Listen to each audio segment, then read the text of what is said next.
What would you do if, at your son's elegant wedding, you found a note telling the chef to add cashews to your 7-year-old granddaughter's meal, knowing one bite could kill her? Betrayal doesn't get darker than this. If you've ever witnessed or lived through family greed, lies, or shocking revenge, share your thoughts in the comments. And tell me where you're watching this video from. I want to know how far this story has reached. The ballroom at the Newport Harbor Grand Hotel shimmered under chandeliers that spilled golden light across polished mahogany floors. White roses spilled from tall crystal vases, and the soft hum of a jazz quartet drifted through the room like a lullaby for the wealthy. Guests clinked champagne flutes, their laughter rising above the music in waves. To anyone watching, it was a picture-perfect wedding, an elegant Rhode Island evening where joy seemed to overflow with every toast. But at table 8, where I sat with my 7-year-old granddaughter Lily, the night felt anything but perfect. Lily's tiny hands were busy pushing her red toy car along the edge of her plate, humming to herself. She was always like that, retreating into her own world when crowds grew too loud. Her clear blue eyes, so much like her mother Sarah's, shone with innocence, yet tonight they seemed clouded, unsettled. I leaned over and straightened her bow on the pale pink dress she had picked herself, the same dress she twirled in front of the mirror earlier that afternoon. I kissed the crown of her head, letting the scent of baby shampoo calm my heart. For a moment, I tried to let myself enjoy the evening. My son Michael, tall and broad-shouldered in his navy blue suit, moved from table to table, raising his glass, flashing a smile that once melted hearts but now looked like a mask. He laughed with old college friends, shook hands with business partners, kissed relatives on the cheek as if he'd finally found happiness again. Beside him, Amanda Collins, now Amanda Williams, stood radiant in a gown of white satin threaded with beads that caught every flicker of candlelight. She glowed like a woman who believed the whole world belonged to her. Cameras followed her, and she tilted her head just so, never letting her smile falter. I watched her from a distance, my stomach tightening. Something about her smile never reached her eyes, but I told myself I was being unfair. This was her night. This was supposed to be my son's second chance. "Grandma," Lily whispered suddenly, tugging at my sleeve. Her hand trembled as it slid into mine. I bent closer. "What is it, sweetheart?" Her eyes, wide and fearful, darted toward the floor. Her voice quivered, thin and urgent. "Grandma, you didn't look under the table, did you?" For a second, I froze. The music faded into silence inside my head. I squeezed her hand. "What do you mean?" Her lips pressed into a thin line, as though saying more would break something inside her. She shook her head violently, clutching me tighter. A chill crawled across my skin. Slowly, I lowered my gaze, pulled aside the white linen draped over the table, and peeked beneath. The flickering candlelight barely reached the dark space where chair legs stood like wooden sentries. Lily's shiny black shoes swung nervously above the floor. And there, lying just beside her chair, was a small piece of paper folded into quarters. It was nothing remarkable at first glance, almost invisible in the shadows, but my heart thudded as if I'd found a weapon. I crouched, my knees creaking, and reached for it with trembling fingers. Around me, guests laughed, silverware clinked, waiters glided between tables, but all of that dissolved. In that moment, the ballroom was no bigger than the note in my hand, and the child pressed against my side. Lily's breath came fast and shallow. I smoothed her hair. "It's all right, baby. Grandma will take care of it." I unfolded the note. The handwriting was hurried, slanted, as though scribbled in haste. 4 words leapt out at me in the glow of the candle. Table 8. Add cashews to the child's plate. The world tilted. My mouth went dry. My chest locked so tight I thought I might collapse. Cashews. Everyone in our family knew. Lily's allergy wasn't mild. One bite, even the trace of a nut, could close her throat in minutes. We had EpiPens in every purse, every drawer at home, one tucked in her school bag. We lived with vigilance, because one slip could mean tragedy. And here it was written down, ordered, as if her life were just another item on tonight's menu. I stared at the note, the words burning through my skin. My hands trembled so hard the paper nearly slipped. Who would do this? Who would dare? On her father's wedding night? I pressed Lily closer, feeling her small body shake against mine. Rage, icy and hot all at once, swelled inside me. I wanted to scream, to stop the music, to flip the table and demand answers. But one glance at Lily's frightened eyes reminded me I couldn't lose control. I had to protect her first. I lifted my head. Around us, the night carried on undisturbed. Amanda posed by the bar, champagne flute in hand, laughing too loud. Michael slapped an old friend on the back, his grin wide and unguarded. Guests leaned toward one another in conspiratorial whispers, oblivious to the storm brewing at table 8. I folded the note back into my palm, clenched it so tightly the edges cut into my skin. My pulse roared in my ears. I turned to Rachel, seated beside Lily, her face pale with curiosity and worry. I slid my granddaughter into her arms. "Stay with her," I whispered, forcing calm into my voice. Rachel's eyes widened. "What's going on?" "Just keep her safe." I stood, every gaze at our table lifting toward me in confusion. The elderly couple beside us leaned closer, concerned. Lily whimpered softly, burying her face into Rachel's shoulder. I straightened my back, summoning the steel I didn't know I had. "Excuse me," I said, my voice carrying farther than I expected. The music quieted. Forks stopped clinking. One by one, heads turned toward me. The laughter died. I raised the note into the light. "Before we serve the main course," I said, my tone sharp, unshakable, "there's something that must be addressed." The ballroom froze. Even the jazz band faltered, the saxophonist's note squealing into silence. Amanda turned, brows arched, the perfect smile faltering. Michael frowned, already stepping toward me. "This paper," I said, my hand shaking but my voice steady, "was found under our table. It instructs the chef to add cashews to my granddaughter's meal. She is severely allergic. This," I held it higher, "is not a mistake. This is an attempt on her life." Gasps rippled across the room. A glass shattered somewhere. Murmurs rose like a tide, faces darting from Amanda to me to Michael, confusion sparking into alarm. Michael reached me, eyes wide. "Mom, what are you talking about?" He snatched the note, scanning the words, his face drained of color. Who would? Amanda's heels clicked sharply as she approached, her gown rustling like a whisper of danger. "This is ridiculous," she said, her voice smooth as silk, but her fingers twitched at her side. "Surely it's some cruel prank.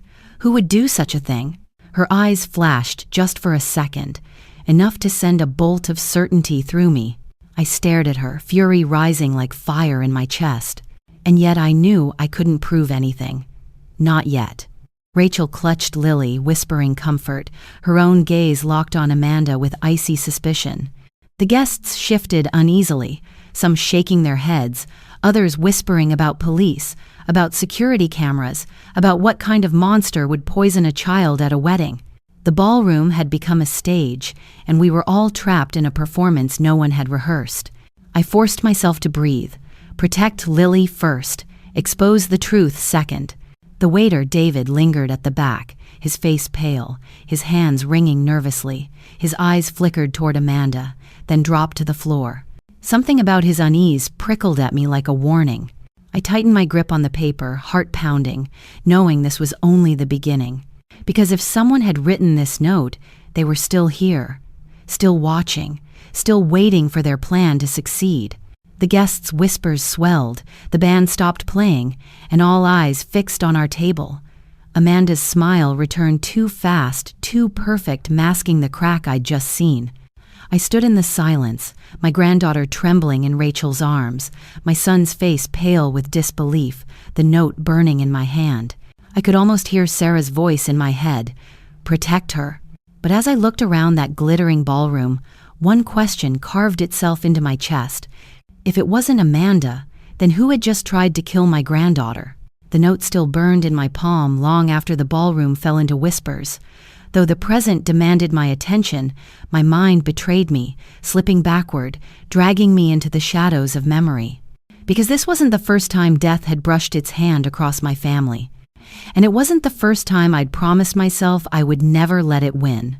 Years before the Newport wedding, long before Amanda and her gleaming smile ever stepped into our lives, there was Sarah, my daughter-in-law, Michael's first wife, the mother of Lily. Sarah had a gentleness that seemed woven into her very skin. She was the kind of woman who filled a room with warmth without ever raising her voice. When she laughed, the sound reminded me of wind chimes on a summer porch. When she looked at you, really looked at you, you felt seen, safe, as if no storm could ever reach you while she stood by your side. She was the anchor Michael needed, and the mother I had prayed my granddaughter would have. I can still picture their little house just outside of Boston, in a neighborhood where maple trees painted the sidewalks gold every fall. The backyard was small, but it always overflowed with life. Sunlight spilled over the fence onto Lily's toys scattered in the grass, and Sarah would sit on the porch with a basket of fresh vegetables, waving me over the moment she saw my car pull up. "Mom, come try the chili I made," she'd say, her eyes bright with pride. I'd sit at her kitchen table, steam rising from the bowl, and we'd talk about simple things, groceries, work, books we meant to read while little Lily, barely 2 years old, toddled across the floor, clutching an old toy car. Those afternoons smelled of tomatoes, fresh basil, and safety. I thought they would last forever, but forever, I've learned, is a fragile word. One rainy afternoon, the phone rang while I was washing dishes. I dried my hands, answered casually, and my world ended in a single sentence. "Mrs. Williams," a cold official voice said, "we regret to inform you there has been an accident." The words tumbled forward like stones in a landslide. Sarah's car, a truck that lost control, the highway outside the city, gone in an instant. I don't remember setting the phone down. I just remember the plate slipping from my hand and shattering against the tile, shards scattering like my heart. At the funeral, rain poured so heavily it felt as though the sky itself grieved with us. Michael collapsed at the coffin, his shoulders heaving, unable to speak. Little Lily, only 4 years old, clung to me with her big eyes full of confusion. "Grandma," she whispered, "where is Mommy?" I swallowed back tears and kissed her damp hair. "She's in a beautiful place, sweetheart," I told her. But inside, my chest was hollow, my voice brittle with lies I wished were truths. After Sarah's death, Michael changed. He drowned himself in work, leaving early, returning late, as if longer hours could somehow fill the void in his chest. When he was home, he wore a mask, smiling for Lily's sake, cracking half-hearted jokes, but his eyes betrayed him. They were hollow, the light gone. I didn't blame him. Grief eats people alive in different ways. For Michael, it gnawed quietly, day by day, until he barely recognized his own reflection. But Lily, my poor Lily, she bore the deepest wound. She stopped talking as much, preferring silence. At night, she would whisper, "Tell me a story about Mommy," her little voice breaking. So I told her, every night, about Sarah singing lullabies, about how she used to cut strawberries into heart shapes for Lily's lunch, about her laugh that sounded like Sunday mornings. Each story was both a balm and a blade, keeping Sarah alive in Lily's memory while slicing me open with the reminder of her absence. During those years, Rachel, my adopted daughter, became our saving grace. She was 10 years younger than Michael, gentle yet strong in ways most people never noticed. Rachel spent countless afternoons at our house. She brought coloring books for Lily, baked cookies, and taught her how to sound out letters. Sometimes she'd kneel on the carpet, patiently helping Lily draw crooked houses and stick figure families. "Look, Lily," she'd say with her melodic laugh, "your house looks better than mine." Lily would giggle, clutching Rachel's arm, safe in her orbit. What others may not have seen but I noticed was the way Rachel's eyes sometimes lingered on Michael when he trudged through the door, exhausted, tie loosened, smile forced. It wasn't romantic, not yet. It was something quieter, empathy, longing to carry his pain for him. I said nothing. Families are fragile things. The wrong word can break them. There was one night I'll never forget. Lily, then 5, burned with fever so high I feared I'd lose her too. Her little body shook, her cheeks flushed crimson. I pressed damp cloths against her forehead, praying. Rachel refused to leave her side. She sat by the bed the entire night, wiping sweat from Lily's brow, whispering stories about brave birds flying through storms. She stayed until dawn, until Lily's fever finally broke and her breathing steadied. When I peeked through the doorway, I saw Rachel slumped in the chair, eyes closed, Lily's small hand resting trustingly in hers. It hit me then Rachel wasn't just Lily's aunt by adoption. She was a guardian angel the universe had slipped into our family when we needed her most. But life never leaves holes unfilled for long. Months later, Michael came home one evening with a new glow about him. His eyes, once dulled by grief, sparked with something I hadn't seen since Sarah. "Mom," he said, leaning against the doorway, voice trembling with an emotion I couldn't name. "I want you to meet someone." Her name was Amanda Collins. She walked into my kitchen with her glossy hair styled in perfect waves, her lips painted the color of wine, her dress pressed without a wrinkle. She offered me a dazzling smile, practiced to perfection. "It's such a pleasure to meet you, Mrs. Williams," she said warmly, handing me a small bouquet of roses as if she already knew the role she intended to play. I invited her in, served coffee, tried to open my heart. After all, hadn't Michael earned a second chance at love? Yet something unsettled me. Amanda's gaze lingered too long on the photos lining my hallway, especially the one of Sarah holding a tiny Lily in her arms. Her smile flickered, but only for a heartbeat before she smoothed it back into place. Lily, usually shy but polite, shrank into herself that evening, refusing the chocolate Amanda offered, pushing food around her plate. Her big eyes glanced at me for reassurance, silently pleading for distance. And quiet Rachel, watched everything with a storm brewing behind her calm expression. As weeks passed, Amanda became more present, slipping into our routines with alarming ease. She offered to take Lily to the park, to help with groceries, to cook dinner. To Michael, she was a dream come true. To me, she was a mask I couldn't quite peel away. One spring evening, as I tucked Lily into bed, she gripped my hand and whispered, "Grandma, I don't want to be near Miss Amanda." My throat tightened.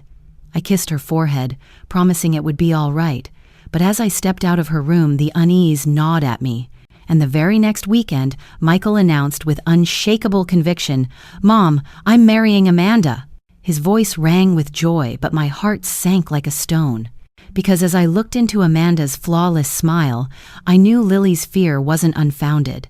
That night, long after Michael went to bed, I caught a glimpse of Amanda in the reflection of our darkened window. She was standing outside in the garden, phone pressed to her ear, her voice sharp and hushed. I couldn't hear the words, but I saw her lips curve into a smile that was nothing like the one she wore for my son. And a single thought chilled me to the bone. What secret plan was Amanda already weaving into the fabric of our family? The first time Amanda stepped into our home as more than just Michael's friend, I remember how the air seemed to change. She carried herself with polished confidence, the kind you expect from someone used to winning people over. Her dress was sky blue, tailored and perfect, her hair styled into waves that looked effortless yet calculated. She carried a bottle of expensive wine in one hand, a box of chocolates in the other, and a smile that glittered as though she had practiced it in front of a mirror. "Mrs. Williams," she said, her tone warm, almost syrupy. "Thank you for having me. Michael has told me so much about you." I nodded politely, hiding the knot forming in my stomach.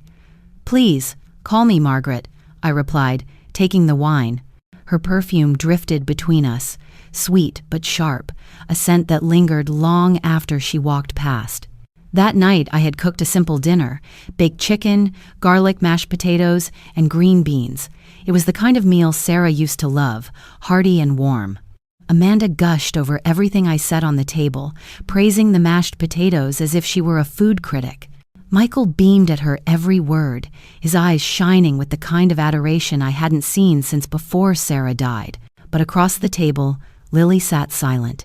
She poked at her plate, her shoulders hunched, eyes fixed on the fork in her hand.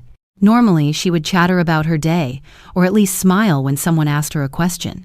That night, she didn't utter a word. Amanda noticed. She leaned forward, sliding the chocolate box across the table toward Lily. "Sweetheart," she said in her sweetest voice, "this is for you. My favorite brand. Try one."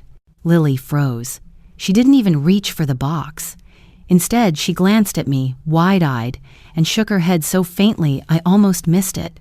Michael's smile faltered. "Lily, that's rude," he scolded. "Say thank you to Amanda." Before he could press further, I stepped in. "She's just tired," I said quickly, stroking Lily's hair. "It's been a long day. Let her be." Amanda's smile held, but her eyes flickered, something sharp beneath the sweetness. She withdrew her hand and returned to her wine glass. I watched Lily lower her gaze, her little fingers gripping her fork like a shield, and I knew deep in my bones that she felt something the rest of us weren't ready to see. Rachel was there that evening too. She sat quietly at the table, listening more than speaking, but I didn't miss the way her jaw tightened when Amanda slipped her hand into Michael's beneath the table, or how her eyes clouded when Michael laughed a little too loudly at Amanda's jokes. Rachel never said a word, yet her silence weighed more than any argument. Later, after dinner, Amanda insisted on clearing the dishes. "Please, let me," she chirped, rolling up her sleeves. I resisted, but she swept into the kitchen with the efficiency of someone determined to prove her worth. I followed her, leaning against the counter as she hummed a cheerful tune, stacking plates neatly, scrubbing until the sink shone. I should have been impressed. Instead, I felt like I was watching a performance. Every gesture, every smile, every laugh, it all seemed rehearsed, like she knew we were judging and she intended to win. When I returned to the living room, Lily was on the rug, coloring quietly, her toy car at her side. Rachel sat beside her, asking about the picture. Amanda joined them moments later, kneeling gracefully as though she'd rehearsed that too. "What are you drawing, Lily?" she asked, her voice honeyed. Lily dropped the crayon. Her shoulders stiffened. Slowly, she leaned back against Rachel, eyes downcast, refusing to speak. Amanda's smile wavered, just for a heartbeat, before she covered it with a laugh. "She's such a shy little thing," she said, glancing at me. But I had seen the look. For just that instant, her eyes hardened, her lips tightened, and her hand curled slightly as though holding back anger. That was the moment I realized what Lily had been trying to tell me all along. In the weeks that followed, Amanda became a regular presence. She showed up unannounced, always with some excuse, bringing groceries, offering to take Lily to the park, insisting on helping with errands. To Michael, she was perfect. He glowed around her, convinced she was his second chance at happiness. But to me, every visit left a shadow. One afternoon, as I chopped onions in the kitchen, I heard Amanda's voice in the living room. At first it was soft, coaxing, but then it shifted sharp, impatient. "Stay still, Lily. Don't make a mess. You're 7 years old, not a baby." I froze, the knife still in my hand. The chill in her tone sliced deeper than the steel against the cutting board. I stepped into the room. In an instant, Amanda's demeanor changed. She clapped her hands together, smiling brightly. "Look at this tower Lily built with her blocks. Isn't she clever?" Lily sat stiffly, lips pressed tight, her eyes darting to me. I forced a smile. "Yes, very clever." But inside, my suspicions solidified into dread. Still, I told myself to wait, to watch, to be sure before I said anything that might shatter the fragile stability Michael believed he had rebuilt. Yet every day, it became harder to ignore the signs. Lily clung to Rachel more often, whispering things in her ear. Rachel never repeated them, but I saw her expression harden each time. She was keeping secrets, maybe to protect me, maybe to protect Michael, or maybe she simply didn't want to put words to what we both feared. Michael, meanwhile, seemed blind. He adored Amanda, laughed at her jokes, defended her whenever I hesitated.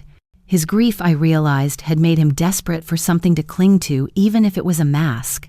One night, after Amanda left, I found Lily curled up in bed, wide awake. She whispered when I sat beside her, "Grandma, I don't like her." Her voice trembled, but her conviction did not. I kissed her forehead, smoothing her hair. "Don't worry, sweetheart, Grandma's here." But as I left her room, my chest ached with the weight of knowing that children rarely lie about fear. The house, once filled with Sarah's laughter and Lily's chatter, now felt like a stage where Amanda rehearsed her role as wife and stepmother.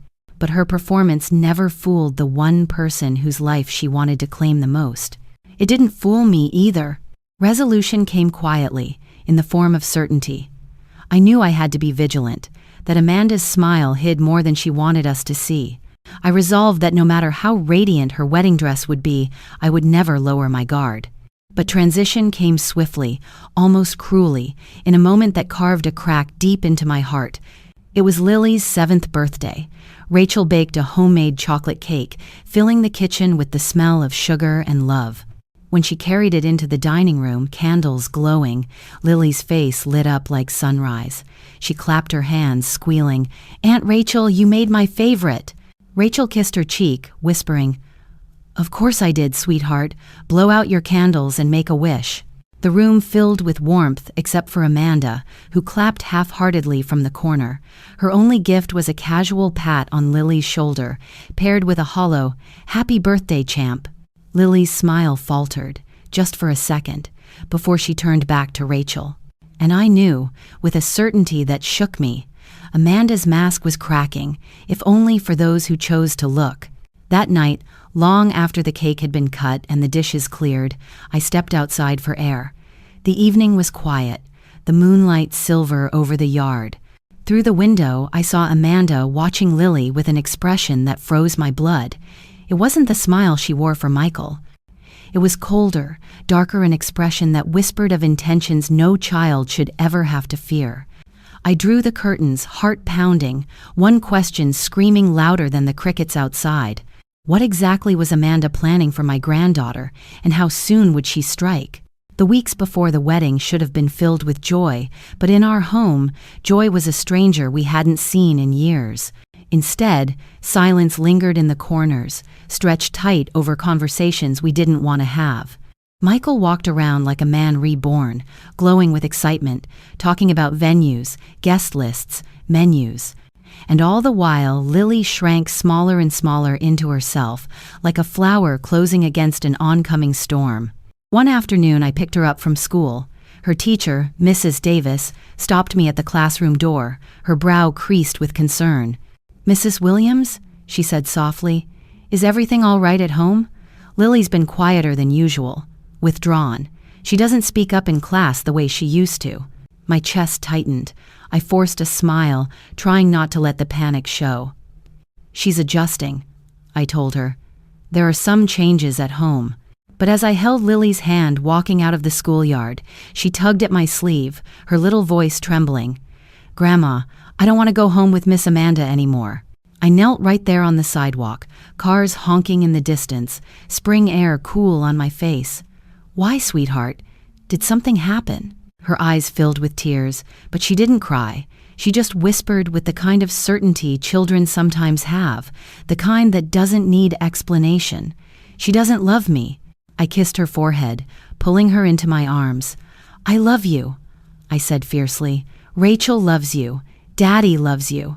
That's what matters." But as we walked home, I couldn't shake the feeling that Lily saw more truth than any of us dared to admit. Rachel became Lily's shadow in those weeks. She prepared her school lunches with meticulous care, checked every label, packed cheerful notes scribbled in bright markers. "Smile today. You're my sunshine." Lily kept those notes tucked in her desk like treasures. On afternoons, Rachel took her to the park, pushing her on swings, teaching her to fly a kite. I would watch from a distance, seeing Lily laugh real laughter, not the nervous giggle she gave when Amanda was around. It was a sound that stitched my broken heart together, if only for a moment. Michael never noticed the difference. He was too busy with Amanda. They spent evenings poring over wedding details, arguing over flower arrangements, laughing about honeymoon destinations. He looked 10 years younger when she was near him. He didn't see the way Lily hid behind Rachel, or the way she froze whenever Amanda's voice sharpened like glass. I saw it, Rachel saw it, and Lily lived it. One Saturday, Amanda showed up unannounced with shopping bags in hand. "I bought a dress for Lily," she chirped, pulling out a stiff, glittery gown. "She'll look adorable walking down the aisle." Lily shrank behind me. I touched her shoulder. "Thank you, Amanda, but I think Lily would prefer something comfortable." Amanda's smile didn't waver, but her knuckles whitened on the fabric. "Children don't always know what's best for them," she said, her voice honeyed with an edge beneath. Rachel stepped forward, her tone calm but unyielding. Actually, Lily does. If she doesn't want to wear it, she shouldn't have to. Amanda turned, her eyes narrowing, though her lips still smiled. Of course, whatever makes her happy, she replied, but the words rang hollow. That night, after Amanda left, Rachel found me in the kitchen, wiping down counters I'd already cleaned twice. She doesn't care about Lily, Rachel said quietly. She cares about how Lily makes her look. I didn't answer. I didn't need to. As the wedding approached, Lily's fear became harder to disguise. She clung to Rachel's hand at family dinners, refused to meet Amanda's eyes, and often whispered to me at night, "Grandma, can you promise nothing bad will happen?" I promised, even though I wasn't sure. Her 7th birthday fell just weeks before the wedding. Rachel spent the whole morning baking a chocolate cake, decorating it with sprinkles shaped like stars. The kitchen filled with sweetness, the kind of smell that belongs to family, to love. When she placed it in front of Lily, candles glowing, the little girl's face lit up brighter than I'd seen in months. "Aunt Rachel, you made my favorite," she squealed, hugging her tightly. Rachel kissed her cheek. "Anything for you, sweetheart. Make a wish." Lily closed her eyes, blew out the candles, and when she opened them again, her smile was so pure it broke me. Amanda clapped from the corner, her hands barely touching. "Happy birthday, champ," she said flatly, patting Lily's shoulder before stepping away. No gift, no warmth, just a hollow gesture. I caught the way Lily's shoulders tensed, how she turned back to Rachel as if seeking shelter, and I realized then that the choice between the women in her life had already been made by instinct, by survival. That evening, after the dishes were cleared and the house grew quiet, I stepped into the backyard for air. The moon hung low, silver light spilling across the grass. Through the window, I saw Amanda watching Lily with an expression that sent ice through my veins. It wasn't the polished smile she wore for Michael. It was colder, sharper, like a mask slipping to reveal what lay beneath. I pulled the curtains closed, heart pounding, my mind a storm. Resolution came to me then. I could no longer dismiss my fears as paranoia. Amanda's presence was a threat, whether Michael saw it or not, whether anyone else believed me. My guard had to stay up, higher than ever, especially as the wedding drew near. But transition followed swiftly, creeping in with the weight of inevitability. The wedding day was coming. Michael's joy blinded him. Amanda's confidence grew bolder, and Lily's fear grew heavier by the hour. I kissed my granddaughter goodnight that evening, smoothing her hair as she whispered again, "Promise me, Grandma, promise nothing bad will happen." I promised, though my heart cracked under the weight of it. And as I lay awake that night, staring at the ceiling, one question clawed at me, refusing to let me sleep. When the wedding day arrived, would I be able to stop Amanda before she tried to harm Lily once and for all? The ballroom glowed with candlelight, chandeliers casting golden sparks across polished floors. Music drifted from a live jazz band in the corner, mingling with the clinking of glasses and laughter of guests dressed in their finest. To anyone else, the wedding seemed like a dream, elegant, flawless, the kind of night photographs would immortalize. But to me, it felt like a stage where shadows waited in the wings. I sat at table 8 with Lily beside me, her tiny bow on her dress slipping sideways. She wasn't eating, only pushing a red toy car back and forth across the white tablecloth, lost in her own world. Rachel, in a simple beige dress, sat on her other side, leaning in occasionally to whisper something gentle, coaxing a smile from her. Across the room, Amanda sparkled in her beaded gown, holding her champagne glass like it was an extension of her hand. She laughed loudly, head tilted back, eyes fixed on whichever guest showered her with attention. Michael stood beside her, his navy blue suit sharp, his grin almost boyish. He looked happy, too happy, blindly happy. I wanted to believe his smile was real. I wanted to believe this wedding meant a new beginning. But every time Amanda's gaze flickered toward our table, I saw it the flash of something cold, something calculating, gone as quickly as it appeared. Dinner began. Plates of appetizers arrived, waiters moving swiftly between tables. A tray of shrimp cocktails passed by, and I noticed Lily stiffen, pushing her plate away. "You don't like this, sweetheart?" I asked softly. Her eyes darted to mine, wide and troubled. She shook her head and whispered, "No, Grandma." I stroked her hand, forcing a smile, but inside I felt my chest tighten. Her allergy wasn't a secret. Everyone in the family knew that cashews, even the tiniest trace, could send her into shock. And yet, I couldn't shake the unease growing like a storm cloud. Then it happened. Lily dropped her toy car. It rolled across the table, bounced off the edge, and clattered onto the floor. She slid down to retrieve it, but when she came back up, her little hands trembled. Her face had gone pale. "Grandma," she whispered urgently, tugging on my arm. "I want to leave. Please, right now." My stomach dropped. "What is it, Lily?" Her voice quivered. "You didn't look under the table, did you?" My blood turned to ice. Slowly, with shaking hands, I lifted the edge of the tablecloth. In the dim light beneath, among the polished shoes and chair legs, I saw it a folded piece of paper, small and harmless at first glance. But something in the way Lily clung to me told me it was anything but harmless. I reached down, fingers trembling, and picked it up. The paper was warm from the heat of the candles above, slightly smudged with fingerprints. My heart hammered as I unfolded it. The words scrawled across the page were simple. Too simple. Table 8. Add cashews to the child's meal. The letters blurred before my eyes, my breath catching in my throat. My hands shook so violently the note nearly slipped from my grasp. Cashews. The one thing that could kill Lily in minutes. For a moment, the laughter, the music, the clinking glasses, all of it faded. The world shrank to just me, Lily's trembling fingers clutching mine, and the note burning in my hand. I looked at her face pale, her eyes wide with trust and fear. She leaned into me as though I was the only barrier between her and a nightmare. I pulled her into my arms, holding her tight. "Grandma's here," I whispered, my voice breaking. Rachel leaned in, her face draining of color when she saw the note. Her eyes blazed with anger, but she steadied her voice for Lily's sake. "Stay calm, don't panic her." I nodded, though my pulse thundered so loud it drowned out everything else. I wanted to scream, to storm across the ballroom and tear the mask off Amanda's face, but I couldn't, not yet. I had to protect Lily first. So I slipped the note into my clutch, forcing my face into calmness I didn't feel.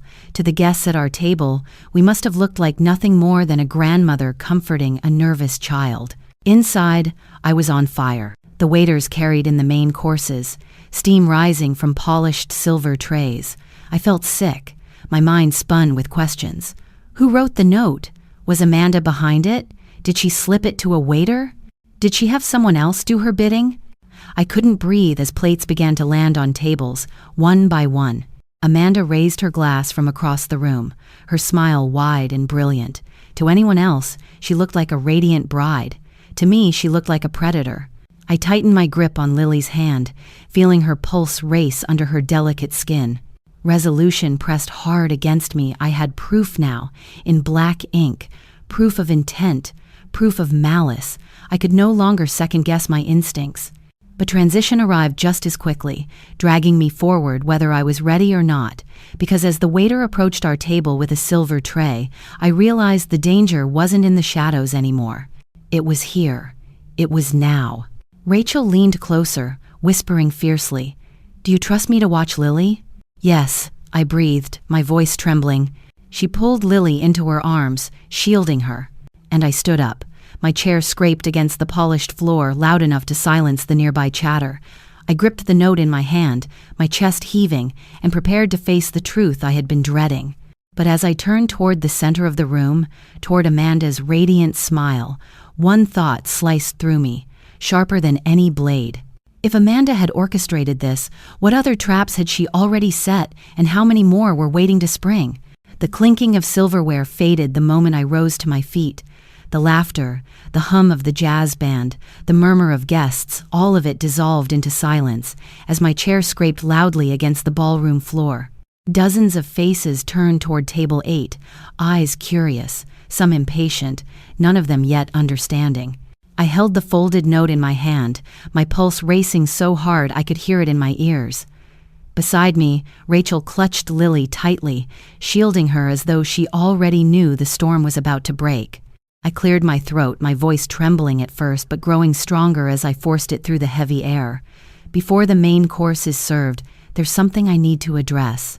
A ripple of confusion spread through the crowd. Forks were set down, heads turned. Michael, standing across the room with a champagne flute in his hand, frowned and began weaving through the guests toward me. Amanda, radiant in her glittering gown, tilted her head with a smile too perfect, too practiced. "Margaret," she called sweetly, "is something wrong?" I unfolded the paper slowly, deliberately, and held it high enough for the candlelight to catch. This was found under our table. Table 8. It instructs the kitchen to add cashews to a child's meal. Gasps rose from the crowd. A few guests covered their mouths. Others leaned forward, whispering furiously. I slammed the note onto the table in front of me. "My granddaughter is deathly allergic to cashews. A single bite could kill her. Whoever wrote this intended to murder a child tonight." The ballroom erupted. Some cried out in disbelief, others muttered angrily. The band stopped playing mid-note, the silence deafening. Michael finally reached me, his face pale. He grabbed the paper, scanning the words with shaking hands. "What is this? Mom, what the hell is this?" "It's exactly what it looks like," I shot back, my voice breaking. "Someone tried to poison Lily." Amanda stepped forward then, her eyes wide, her hand pressed dramatically against her chest. "That's absurd," she said, her tone dripping with practiced shock. "A terrible misunderstanding. Someone must be playing a cruel joke." Rachel rose from her chair, her eyes burning with fury. "A joke? That note was under Lily's seat. Explain that, Amanda." Amanda laughed, high and brittle. "Really, Rachel? You're going to accuse me, at my own wedding in front of everyone, over a scrap of paper with no name?" The crowd murmured louder now, the tide shifting, suspicion spreading like wildfire. I pointed directly at Amanda, my hand trembling not with fear, but with rage. "Don't you dare act innocent. You've resented Lily from the moment you met her. You can fool Michael, but you can't fool me, or her." All eyes turned toward Lily, trembling in Rachel's arms, clutching her toy car like it was the only safe thing left in the world. The little girl buried her face in Rachel's shoulder, refusing to look at Amanda. Michael's voice cracked as he turned toward his bride. "Amanda, tell me this isn't true." For the first time, Amanda's perfect mask faltered. Just a flicker. Her smile wavered, her jaw tightened, and a flash of something colder than fear passed through her eyes. But it was enough. The room saw it. "I can't believe this," she snapped suddenly, her sweetness vanishing. "You're all ganging up on me. Margaret, you've hated me from the beginning. Rachel, you've always been jealous of me. Now you're twisting things, turning my wedding into a circus." Rachel slammed her hand against the table.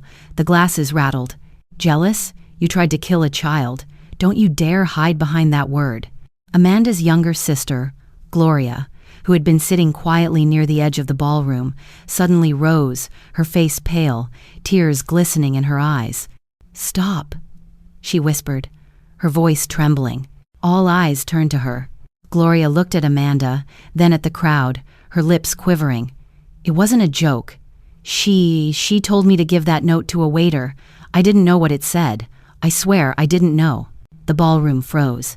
Amanda spun toward her sister, her face twisted with fury. "Gloria, shut your mouth! Don't you dare lie about me!" But Gloria shook her head violently, tears spilling. "I'm not lying. She said it was important, that the chef needed it. I thought I was helping. I didn't know it was about Lily's food." A wave of shock rippled through the guests. Gasps, angry whispers, someone muttering, "My God, at her own wedding." Michael staggered back as if struck, his eyes darting between his bride and her sister. "Amanda?" Amanda's hands shook as she tried to laugh it off, her voice shrill. "She's confused. She doesn't know what she's saying." But it was too late. The seed of truth had been planted, and everyone could see the cracks spreading through her carefully built facade.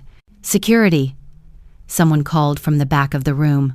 Hotel staff moved forward cautiously, their expressions grim. Amanda backed away, her eyes darting like a cornered animal.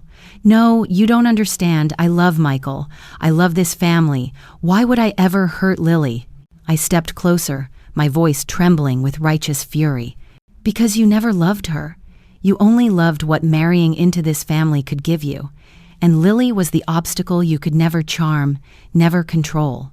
Amanda's mask finally shattered, her face twisted into something raw and venomous. "That little brat ruined everything," she spat, her voice echoing in the stunned silence.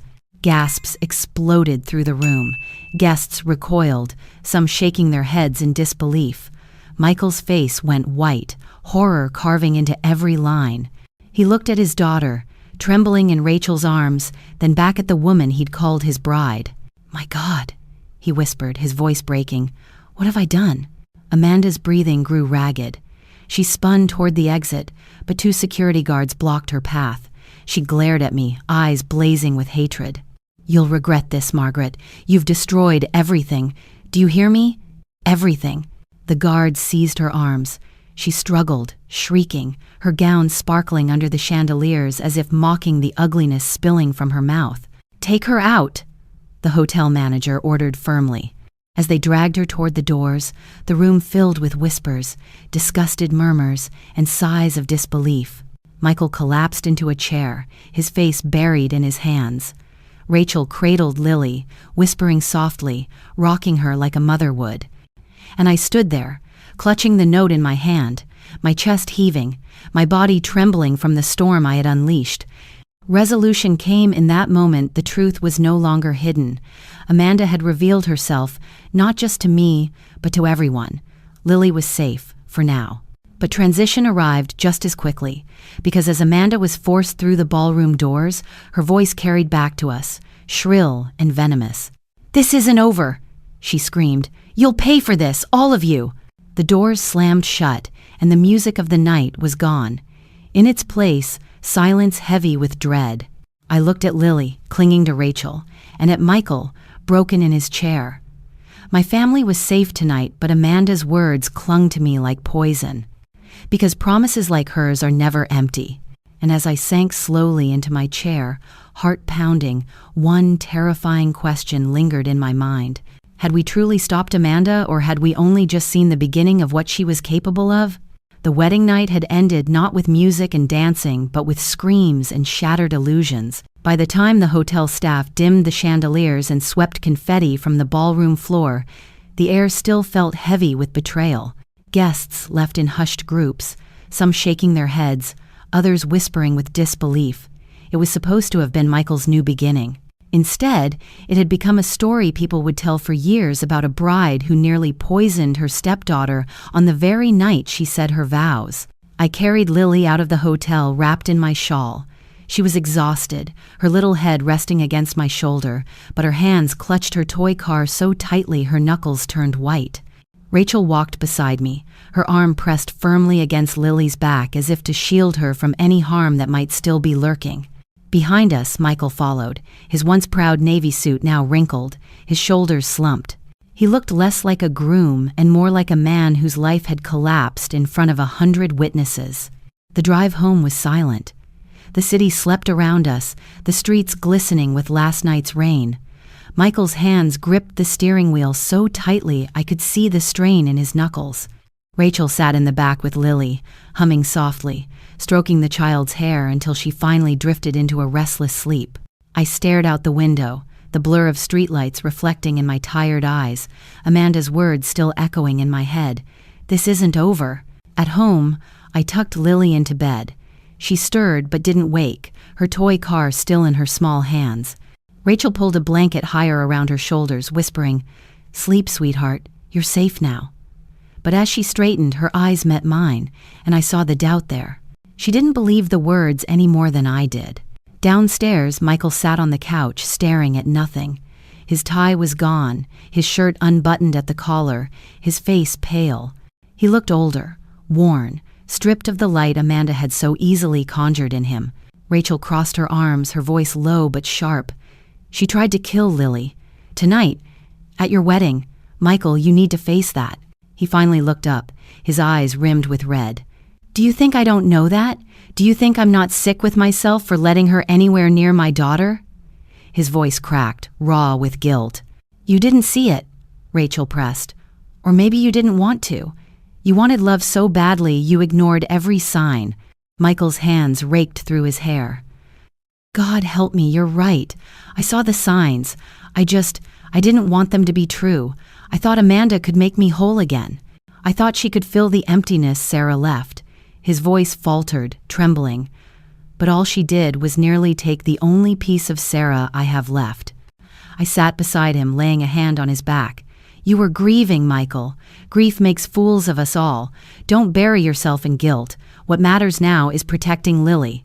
But Michael shook his head violently. "I failed her. I failed Sarah. And no apology, no excuse will ever change that." The house was heavy with silence after his words, the kind of silence that doesn't heal, it suffocates. The days that followed blurred together, as if time itself was weighed down. Neighbors whispered. Guests who had been at the wedding retold their versions of the story, some with pity, others with judgment. Michael didn't go to work. He barely ate. He sat in his study or on the porch, staring at the horizon with hollow eyes. Lily clung to Rachel. She followed her from room to room, holding her hand even to brush her teeth or pack her school bag. Rachel became her shadow, her safe harbor. She packed Lily's lunches with meticulous care, checking every label twice, writing cheerful notes in crayon-colored markers. "You are my sunshine. Smile big today." Lily tucked those notes into her pocket like they were lucky charms. One afternoon, I found them in the yard. Rachel was teaching Lily to fly a kite, running across the grass with her, laughing breathlessly. For the first time since the wedding, I heard Lily laugh too real laughter, high and bright. It cut straight through the fog of fear that had settled over us. Michael stood at the window watching. His face softened, his lips parting slightly as though he'd forgotten how to smile. But then his shoulders sagged again, weighed down by guilt. He turned away before they could see him. A week after the wedding, a knock came at the door. Michael answered. A uniformed police officer stood on the porch, hat in hand. My heart skipped. "We've detained Amanda Collins," he said. Relief surged through me, but it lasted only seconds. However, she insists she's innocent, claims her sister lied under pressure, that the note was planted. "She admitted it in front of everyone," Rachel said sharply from behind Michael. "She called Lily a brat. She screamed at us." The officer nodded grimly. "Unfortunately, words shouted in anger don't always hold in court. We need hard evidence. Unless we find proof tying her directly to the note, there's a chance she could walk free." Michael's face drained of color. "She can't come near Lily again. There's a restraining order," the officer assured. "But be careful. She made threats when we arrested her. She's angry." After he left, Rachel paced the living room, fury sparking in every step. "She's not finished. You heard him. She threatened you. She threatened all of us." Michael sat heavily on the couch, his hands trembling. "God, what have I done?" I took his hand, my own voice shaking. "We'll stay vigilant. Amanda may think she's clever, but she's already shown her hand." Rachel's eyes narrowed, her voice steady but cold. "I don't think she was just after Michael's heart. She wanted something bigger." Michael lifted his head, confusion mixing with dread. "What do you mean?" Rachel hesitated, then said quietly, "I overheard her once.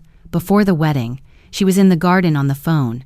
She didn't know I was near. She talked about your company, about shares, about inheritance." Michael stiffened. "Inheritance?" Rachel nodded, her gaze flicking toward Lily's room upstairs. "She wasn't just marrying you. She wanted control, and Lily was in the way." The words hung in the air, heavy and sharp. My breath caught. Of course, that explained the mask Amanda had worn so well. It wasn't just love she wanted, it was leverage, power, money, and a child with rightful claims stood in her path. Later that week, while tidying Michael's study, I found an envelope buried under unopened mail. The handwriting was familiar Sarah's father. My pulse quickened as I unfolded the contents. It was a copy of a legal document. A will. Michael's name appeared, but what froze my breath was Lily's her inheritance placed in trust, tied to the company Sarah's family had helped build decades earlier. Rachel appeared in the doorway, her face pale as she spotted the paper in my hand. "She knew," she whispered. "Amanda knew about this. That's why she wanted Lily gone." I clutched the paper against my chest, my hands trembling. The pieces clicked together. Amanda's obsession with Michael wasn't about love. It was about access to wealth, to status, to power. Lily wasn't just a stepdaughter to her, she was a barrier. I sank into Michael's chair, my knees weak. If Amanda had known about the will, then she hadn't acted alone. Someone had given her this information. Someone else had fed her the details she needed to plan. Rachel leaned against the doorframe, her voice low but fierce. This wasn't just Amanda's idea. She had help. Her words echoed through me like a warning bell. Amanda might have been dragged from the ballroom, her mask torn away, but her shadow stretched further than we had imagined. Resolution settled in me then. I knew we had to dig deeper, protect Lily at all costs, confront the truth, no matter how ugly it might be. But as the house creaked in the quiet night, Amanda's last words came back to me. This isn't over. And now, clutching Sarah's father's will in my trembling hands, I knew she had meant it. Because enemies who fight for money don't stop when they're exposed. They stop only when they've taken everything. I looked toward Lily's room upstairs, where she slept peacefully, Rachel keeping vigil at her side. My heart squeezed with dread. If Amanda wasn't working alone, then who else wanted my granddaughter gone? The morning of the final hearing arrived gray and heavy, as though the sky itself bore witness to everything we had endured. I had not slept well. Every time I closed my eyes, Amanda's scream from the wedding rang in my ears. This isn't over. Her voice haunted me, sharp as broken glass, lodged deep in my chest. I rose before dawn, brewed coffee, and sat at the kitchen table in silence. The will still lay there, its edges worn now from so many hands and so many hours spent staring at it. That single document, Sarah's parents' legacy, was the root of everything. Amanda hadn't just wanted Michael. She wanted control of a company, of wealth, of power. And Lily, innocent and fragile, was in her way. Michael came downstairs dressed in a suit that looked heavier on him than any uniform of grief. His eyes were hollow, his hair unkempt despite his efforts to tame it. He moved slowly, as if every step cost him a piece of his soul. Rachel entered moments later, her hand on Lily's shoulder. My granddaughter clutched her toy car, her dress slightly wrinkled from nerves. She had insisted on coming to court, though she would not testify. "I need to see it end," she whispered to Rachel that morning. Her voice had carried a weight no 7-year-old should ever have to bear. When we arrived at the courthouse, cameras flashed like lightning. Reporters shouted questions. Microphones stretched toward us. Michael kept his eyes forward, jaw clenched, while Rachel wrapped an arm around Lily, shielding her from the chaos. I placed a steady hand on Michael's back, whispering, "Hold your head high. This isn't about you anymore, it's about protecting her." Inside, the courtroom buzzed with whispers until the judge entered and called for order. Amanda sat at the defense table, her hair sleek, her makeup flawless, her suit tailored to perfection. To anyone who hadn't lived through her cruelty, she looked like the wronged woman her lawyers claimed she was. She smiled at the cameras, at the jury, even at Michael. That smile, sweet as poison. Daniel Price, Michael's former partner, sat beside her, his tie crooked, his eyes darting nervously. He had agreed to cooperate with investigators after the evidence of his debts surfaced. Still, he looked like a man shackled by guilt, shifting in his seat, avoiding Michael's gaze. The proceedings began. Witnesses were called. The waiter from the wedding testified about receiving the folded note. His hands trembled as he spoke, describing the exact words written in black ink. Table 8. Add cashews to the child's meal. He admitted he thought it was odd but had followed instructions, believing it was from the family. His voice broke when he said, "If Mrs. Williams hadn't found that note, that little girl, she might not be here." Gasps rippled through the room. Lily buried her face into Rachel's sleeve, and Rachel stroked her hair, whispering, "You're safe, sweetheart. You're safe." Then Gloria, Amanda's younger sister, took the stand. Her voice trembled, her eyes rimmed with tears. She described how Amanda had handed her the note and told her to give it to the waiter. "I didn't know what it said," Gloria whispered. "I swear I didn't. She told me it was important. I thought I was helping." Amanda's mask cracked for a moment. Her lips tightened, her nails dug into her palm. But as Gloria stepped down, Amanda leaned toward her lawyer and whispered with venom, The courtroom saw it. Everyone saw it. Then it was Rachel's turn. She walked to the stand with quiet strength, her beige dress simple, her hair tied back. She spoke clearly, her voice unwavering despite the storm swirling around her. She recounted the night of the wedding, the laughter, the music, the folded note, Lily's pale face as she whispered, "Grandma, you didn't look under the table, did you?" Her words painted the picture in vivid strokes. By the time she repeated Amanda's outburst, that little brat ruined everything. The courtroom had gone utterly silent.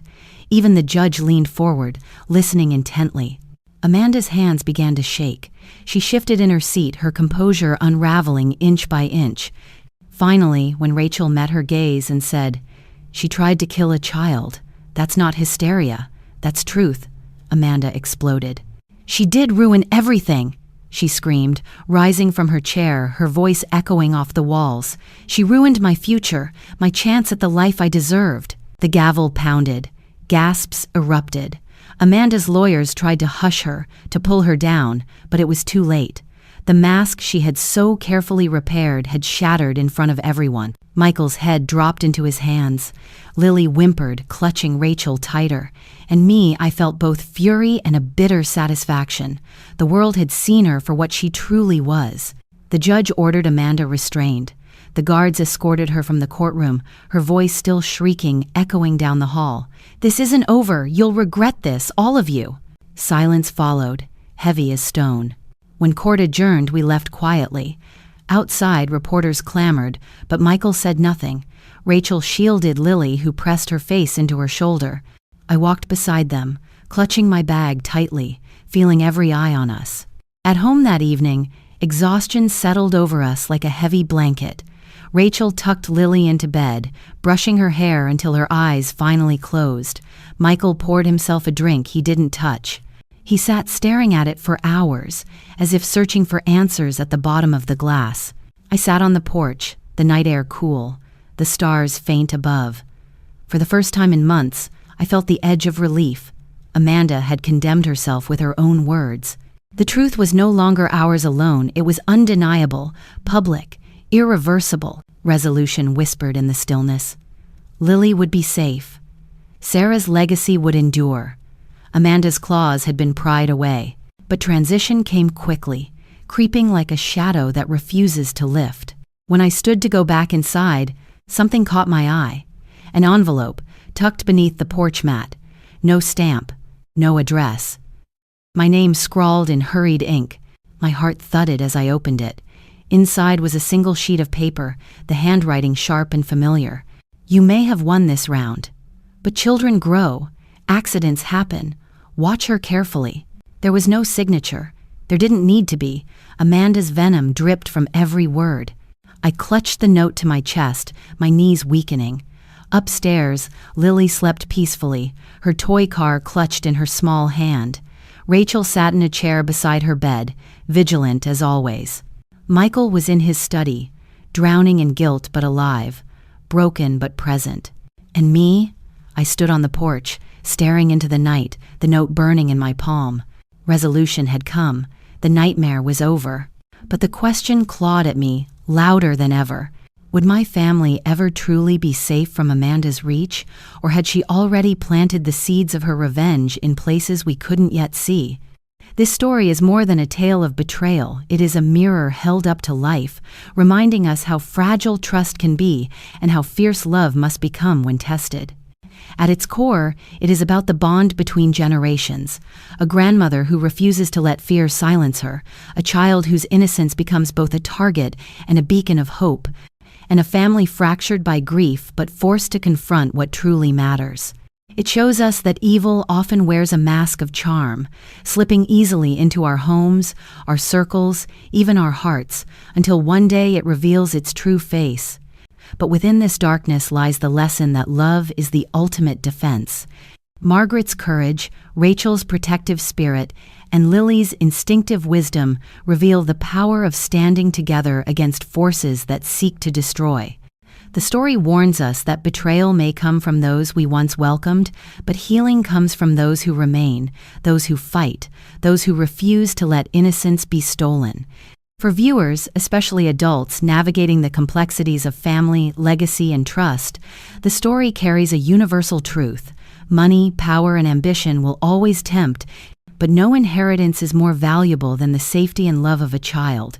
It urges us to pay attention to the quiet signals of fear, to listen to the vulnerable, and to act boldly even when our voices shake. Ultimately, this is a story about resilience, the ability to stand up after being broken, to protect even when terrified, and to love without condition. It leaves us with a haunting question. How far would we go to protect the ones we love, and are we willing to see the danger even when it hides behind a smile?